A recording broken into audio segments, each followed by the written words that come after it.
Seigneur est grand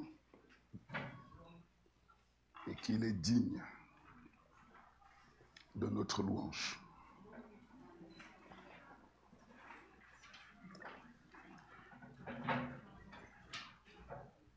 Quand on a vu la grandeur du Seigneur dans notre vie, personnellement, ces paroles prennent un autre sens. Quand on dit qu'il en est digne, c'est parce que quelque chose s'est produit dans nos vies qui nous amène à affirmer que le Seigneur est digne de la louange qu'on lui donne. Non pas parce que les textes le disent, mais parce qu'on a fait l'expérience profonde de sa miséricorde. Amen. Je vous invite à prier. Seigneur, nous te remercions parce que c'est une bénédiction pour nous de pouvoir nous mettre au bénéfice de ta parole et de l'action de ton esprit qui en découle. Je t'implore, mon Dieu, prends la place qui est la tienne maintenant. À travers ta parole, travaille dans les cœurs, ces cœurs que tu sondes toi-même, ces cœurs que tu as faits. Que ta parole vienne comme l'instrument de ton autorité pour établir ton règne. Que ta parole vienne déraciner ce que tu n'as pas planté. Que ta parole vienne, Seigneur, faire tomber les écailles des yeux de ceux qui ne t'ont pas connu. Que ta parole restaure. Que ta parole construise.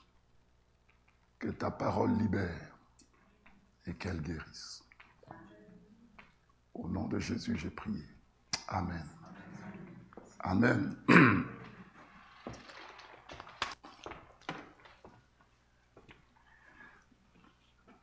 Le thème de mon message, ce sera le thème de la semaine de prière. Comme vous le savez, à la quatrième semaine de chaque mois, on met un temps à part où on se connecte sur Zoom.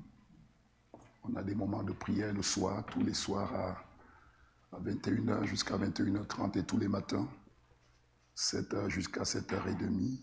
Et ce temps se termine le samedi par un moment de jeûne et prière, encore un temps mis à part.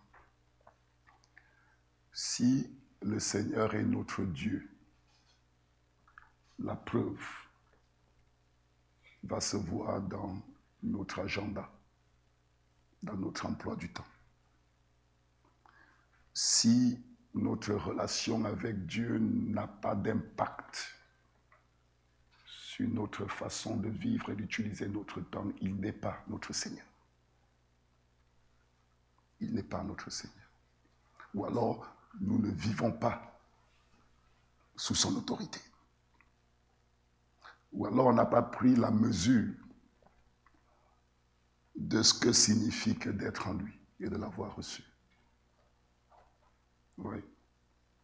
Donc, le thème, je vous ai dit le thème ou pas?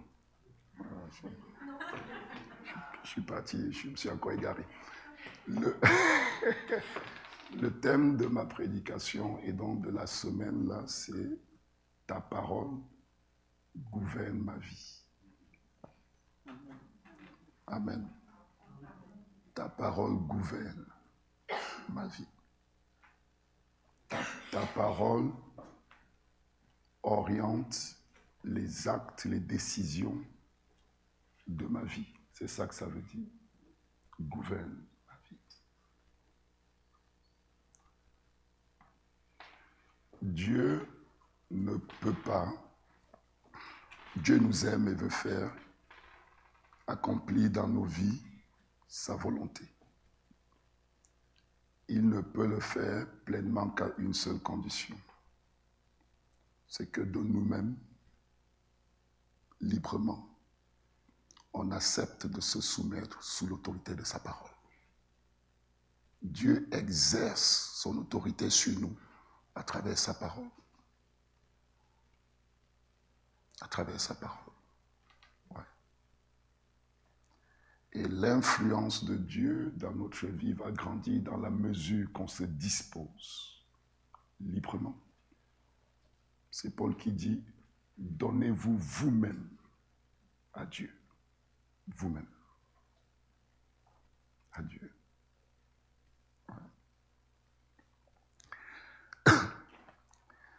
On est en train de, pour ceux qui suivent la lecture de la Bible, vous voyez qu'on est dans le Deutéronome. Et Moïse est en train de rappeler au peuple la révélation de la pensée de Dieu qui leur a été communiquée. Et quand il fait cet immense rappel, il dit au peuple, maintenant, la vie et la mort a été placée devant vous. Ouais. Il a dit, la réponse que vous allez donner à la parole que Dieu vous a révélée peut produire la vie ou la mort.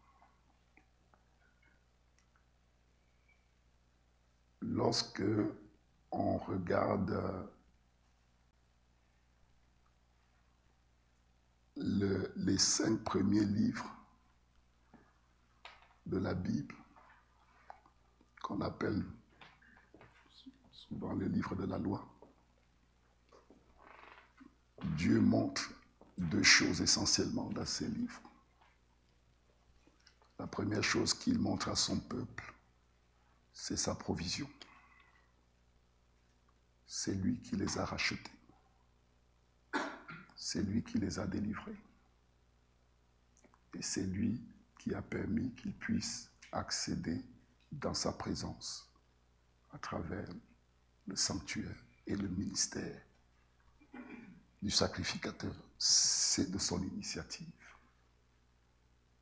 C'est la première chose qu'il montre à son peuple. Il montre à son peuple ce qu'il a fait. Il a créé un cadre qui rend possible qu'un peuple pécheur se tienne devant un Dieu saint sans être condamné. C'est ce que symbolise le sacerdoce de Aaron, le principal sacrificateur. Dieu invite son peuple à sa communion parce qu'il a pardonné leurs péchés et qu'il leur a fait don de sa justice. C'est la première chose que Dieu veut qu'on voit. La deuxième chose que Dieu révèle dans ces livres-là, c'est si votre vie au quotidien est gouvernée par ma parole, alors vous êtes à mon service. Votre vie participe à mon règne. Il n'y a pas de service sans obéissance à la parole révélée. Ouais. On ne peut parler de service quand on parle de Dieu que s'il nous a d'abord montré la manière dont il veut être servi et qu'on accepte de marcher de cette façon. Voilà, on parle de service. Moïse voulait servir le Seigneur dans sa force, mais sans avoir la connaissance de ce que Dieu voulait faire. Il a été tué un homme, un Égyptien, pour libérer un Hébreu. Dieu a orchestré des choses et Dieu l'a mis dans le désert pendant 40 ans pour lui montrer que toute son intelligence qu'il avait acquis en Égypte, sa force et sa vigueur, ne lui est d'aucune utilité si ce n'est pas au service de sa volonté. 40 ans. Et quand Dieu se révèle finalement à lui, Dieu lui dit, je suis le Dieu de tes pères. Dieu lui dit, moi j'ai un projet qui a commencé avec Abraham. Viens me rejoindre dans ce que je fais. Et là, son ministère commence. Et à partir de ce moment jusqu'à la fin de ses jours, la vie de Moïse a servi à accomplir la volonté de Dieu. Ouais. La parole de Dieu a gouverné sa vie. C'est ça le sens même du ministère, du service. Le passage que je voudrais partager avec vous est dans Colossiens. Je vais y revenir avant de basculer dans autre chose que je n'avais pas prévu. Colossiens chapitre 2. Je vais lire du verset 1 au verset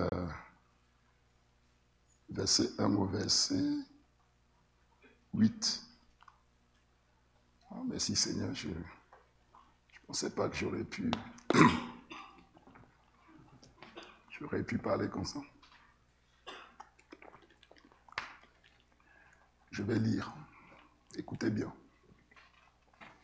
Je veux en effet que vous sachiez combien est grand le combat que je soutiens pour vous. Et pour ceux qui sont à Laodicée, et pour tous ceux qui n'ont pas vu mon visage en la chair. Afin qu'ils aient le cœur rempli de consolation et qu'ils soient unis dans la charité et enrichis. C'est la prière qu'il fait pour les chrétiens de Laodicée. Il prie pour qu'ils soient enrichis d'une pleine intelligence pour connaître le mystère de Dieu, savoir Christ. C'est des chrétiens. Et il fait une prière pour eux, pour qu'ils soient enrichis de l'intelligence, de la connaissance de celui en qui leur vie a été placée. Celui qui est devenu désormais non seulement leur raison de vivre, mais le cadre dans lequel leur vie doit s'inscrire. Il dit, je prie pour que vous soyez, vous recevez, que vous compreniez ce que signifie que vous êtes en Christ. Pourquoi? Parce que sa parole doit gouverner votre vie. Voilà pourquoi il fait cette prière. Sa parole doit gouverner notre vie. Je continue. Dans lequel sont cachés tous les trésors de la sagesse et de la science. Continuons. Je dis cela afin que personne ne vous trompe pas des discours séduisants. Car si je suis absent de corps, je suis avec vous en esprit, voyant avec joie le bon ordre qui règne parmi vous et la fermeté de votre foi en Christ. Mon texte, il est là. Ainsi donc, comme vous avez reçu le Seigneur, marchez en lui.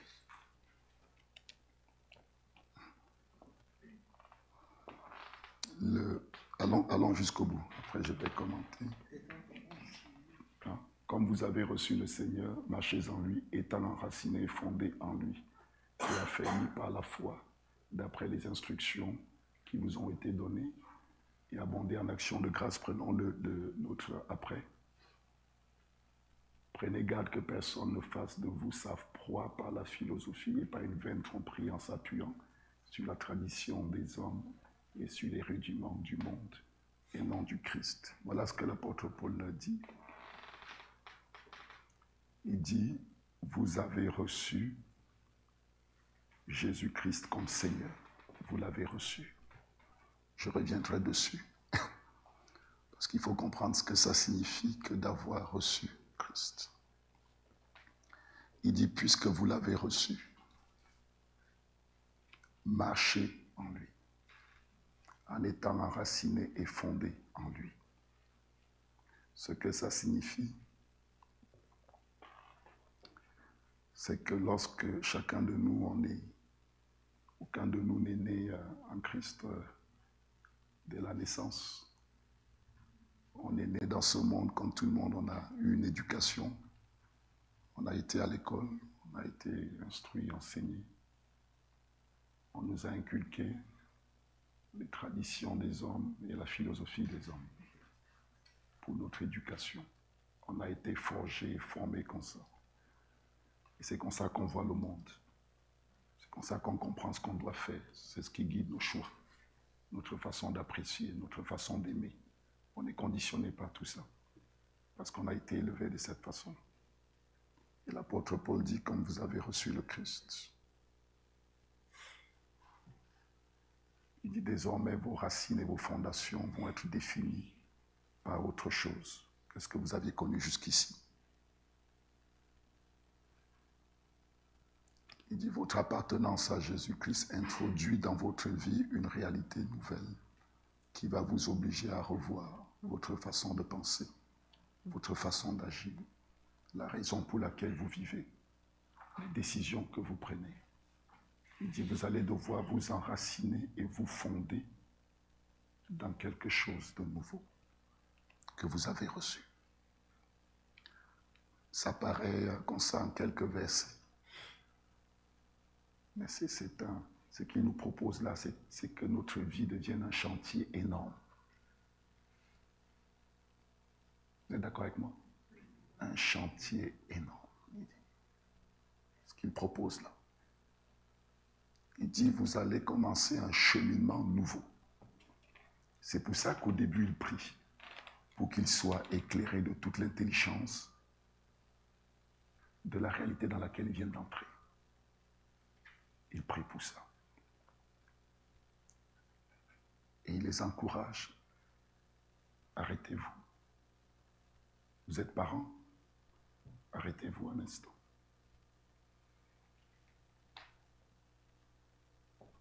Sur quelle base est-ce que tu définis la manière d'être parent?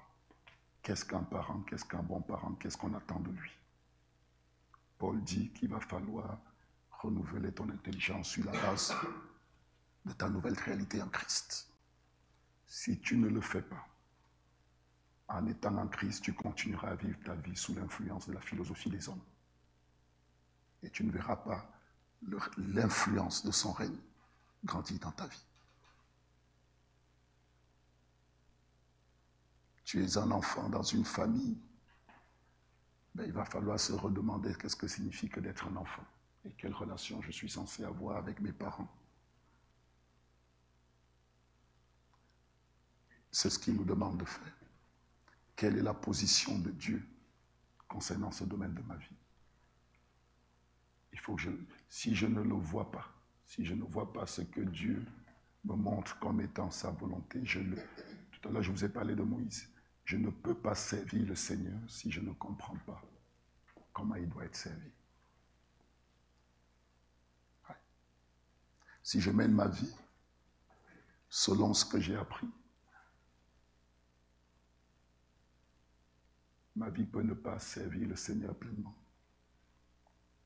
Mais si ma vie doit devenir l'instrument de son service, il va falloir s'arrêter à chaque étape, à chaque domaine de notre vie et nous poser ces questions. Quelle est la position de Dieu concernant la façon dont je dois me comporter au travail, la manière dont je dois faire les affaires, selon quel principe? Selon quel principe? Sa parole doit gouverner. Si on doit vivre pleinement la grâce que Dieu met à notre disposition parce qu'on est en Christ. Ouais. Ça s'applique à tous les domaines. Ça s'applique à tous les domaines. On est ici dans une église locale. Quelles sont les attentes de Dieu pour un chrétien dans une église locale? Qu'est-ce que Dieu attend de moi? Quel rôle il m'appelle à jouer? Est-ce que j'ai un rôle? Est-ce que Dieu a des attentes? Si je ne me pose pas cette question, ma présence dans l'église locale ne se traduira pas forcément en service pour Dieu. Si vous lisez le livre des Lévitiques, vous allez voir quelque chose de très frappant. Excusez-moi. Il y a quelque chose qui est très saisissant dans les livres des Lévitiques. C'est que Dieu ne donne pas à Moïse la possibilité d'ajouter son avis. Tout lui est prescrit. Moïse ne dit pas, tiens, moi je vais... Tout, dans le moindre détail, Dieu explique à Moïse comment il doit être servi.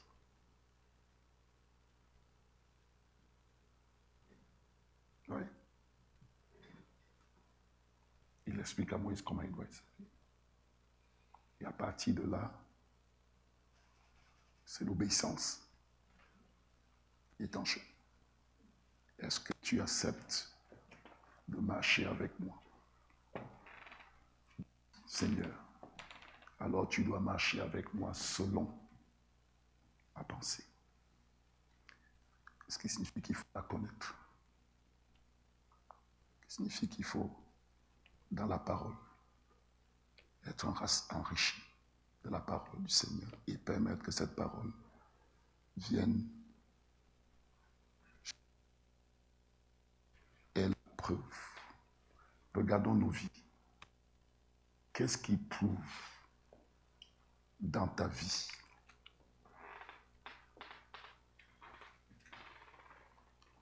que Jésus-Christ est ton Seigneur?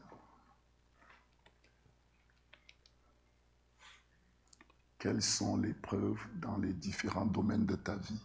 Quels sont les changements que tu as dû faire pour te conformer à sa parole? C'est une question qu'on doit se poser calmement et dans la prière. Pour dire, est-ce que réellement ma relation avec Dieu m'a amené à faire des changements dans ma vie? Lesquels?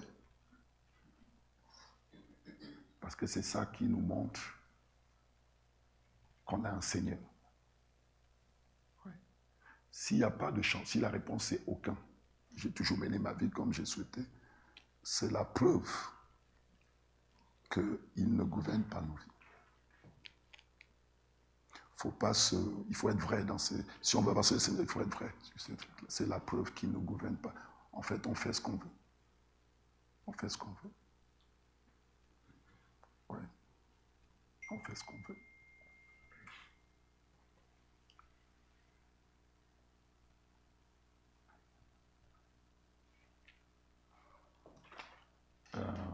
Michée.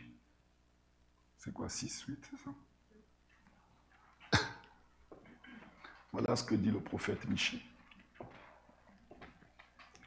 Il dit, on t'a fait connaître, ô homme, ce qui est bien. Ce que l'Éternel demande de toi, c'est que tu pratiques la justice, que tu aimes la miséricorde, que tu marches humblement avec ton Dieu. Ouais. Il dit, ô homme, on t'a fait connaître ce qui est bien. Et ce qui est bien, c'est ce que révèle sa loi. C'est ce que je disais tout à l'heure. Il dit, on t'a fait connaître ce qui est bien. Maintenant, Dieu attend de toi une réponse. C'est cette réponse qui fait que tu entres dans le ministère ou pas, dans le service ou pas. Parce qu'à chaque fois qu'on fait un pas d'obéissance vers Dieu, on le sait. Parce que ça se traduit par des fruits. Et les fruits influencent notre environnement. Ouais. Ça. Parce que souvent, on cherche, on en parlait avec Guillaume récemment, souvent on a souvent tendance à dire quelle est la volonté de Dieu pour ma vie, quelle est la volonté, et puis on s'attend à ce que Dieu nous envoie quelque part, on veut faire des choses, et en fait c'est toute notre vie qui doit le servir dans les moindres détails à chaque endroit. Ouais. Parce que quand les relations dans la famille, tout à coup, se conforment à la parole de Dieu, le pardon entre, la restauration entre, chacun se sent valorisé et aimé, la guérison entre, le règne de Dieu fait éruption. Oui. C'est comme ça que Dieu gouverne nos vies. Alors pour finir, après on va prier. Tout à l'heure je parlais de Moïse et du Deutéronome. Et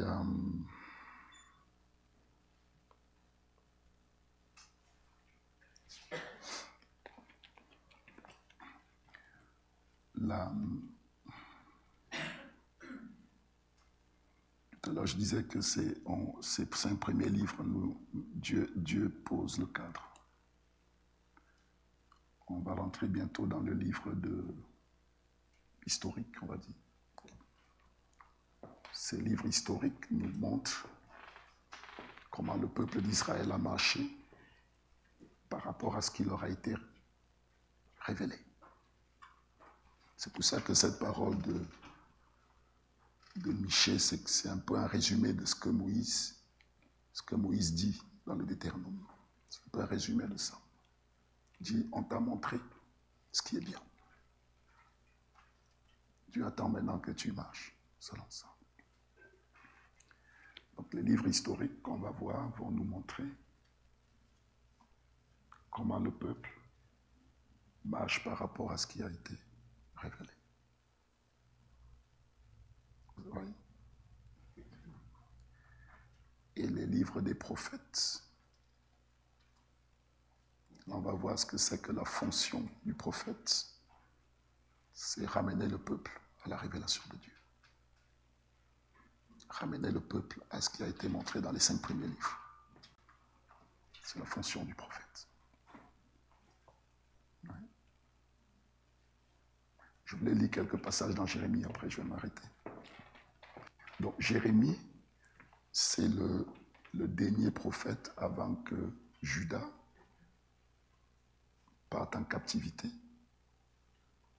à Babylone. Et au chapitre 17, je vais lire 3 versets, puis je vais m'arrêter là. Voilà ce qu'il dit au chapitre 17, verset 1. Il dit, « Le péché de Juda est écrit avec un burin de fer, avec une pointe de diamant. Il est gravé sur la table de leur cœur, sur les cornes de vos autels. » Verset 2. « Comme ils pensent à leurs enfants, ainsi pensent-ils à leurs autels et à leurs idoles d'Astarté près des arbres sur les collines. » C'est ce que le prophète fait. Il commence par révéler la situation du cœur du peuple. Il dit ce qui gouverne le cœur du peuple d'Israël, de Juda. Ce n'est plus la parole de Dieu, c'est le péché. Au point qu'ils regardent, ils pensent à leurs idoles comme ils pensent à leurs enfants. Ouais. Il dit ce n'est pas la loi qui est sortie du sanctuaire de Dieu qui gouverne le cœur. C'est le péché qui gouverne le cœur. Voilà pourquoi Jérémie dit au verset 10 du chapitre 17, il dit « Moi, l'Éternel, j'éprouve le cœur. Je sonde les reins pour rendre à chacun selon ses voies et selon le fruit de ses œuvres. » Ouais. Lorsque Dieu veut juger les œuvres de son peuple, il ne regarde pas les œuvres, il va regarder le cœur pour voir qu'est-ce qui a gouverné le cœur qui a produit ces œuvres. Ouais.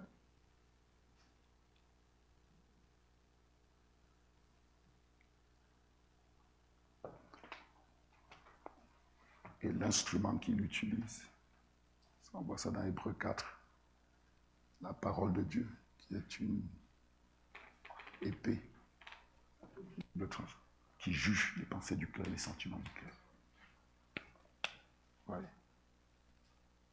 Dieu cherche dans le cœur de ses enfants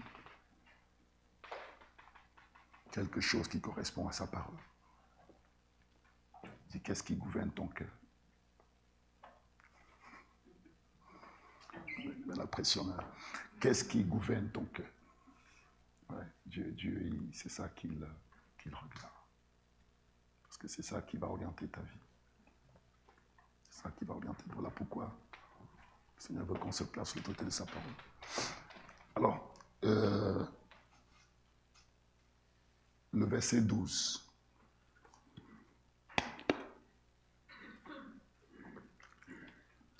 J'ai failli dire pour finir. Puis j'ai pensé à un frère qui m'a dit, il ne faut jamais dire ça quand tu sais que tu ne vas pas finir.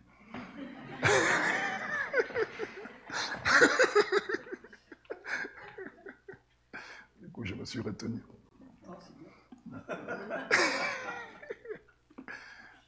Ça ne veut pas dire que je ne vais pas finir. Regardez ce passage, je le trouve... j'aime beaucoup ce passage. C'est Jérémie qui dit ça. Il dit, il est un trône de gloire, élevé dès le commencement. Je ne sais pas pourquoi il introduit ça dans ce...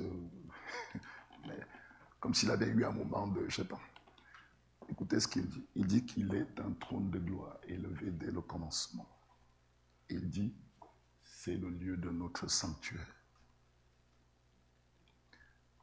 Il fait un rapprochement direct entre le trône de Dieu et le sanctuaire.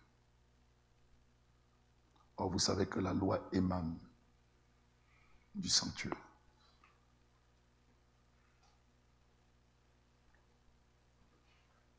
Moïse a reçu la loi dans la présence même de Dieu. Ouais. Tout à l'heure, je vous disais que l'instrument par lequel ce trône élevé de gloire exerce son autorité sur nous, c'est par sa parole, sa loi. Ouais. Donc Jérémie était conscient que du rôle central de la parole de Dieu dans la manière dont Dieu gouverne son peuple, qu'il y a un lien entre le trône et le sanctuaire, que le sanctuaire est le lieu de son trône, et que la parole que Dieu nous donne, c'est la parole d'un roi qui attend qu'on obéisse à ce qu'il dit. Ouais. Est-ce qu'on peut... Il y a un autre verset, le suivant, peut-être un ou deux. Toi qui es l'espérance d'Israël, ô Éternel, tous ceux qui t'abandonnent seront confondus. Ouais.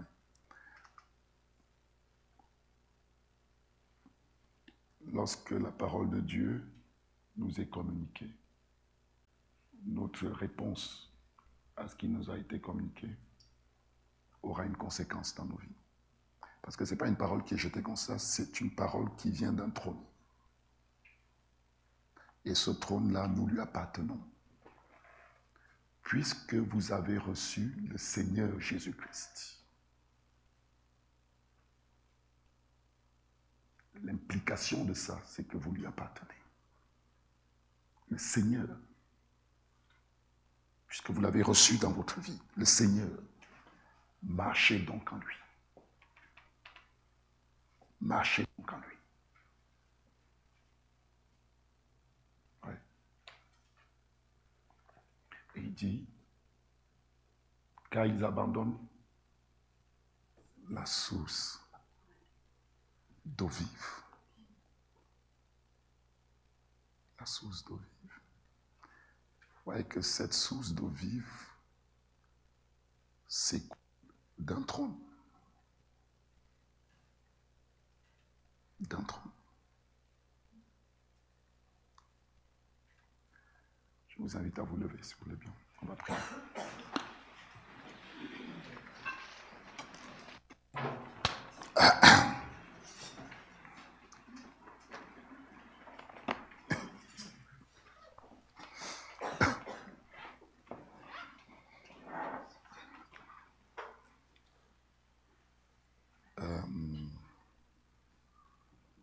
C'était quoi dit? Non, c'est pas.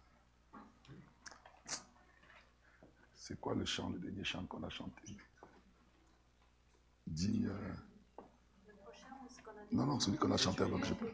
Merci, merci.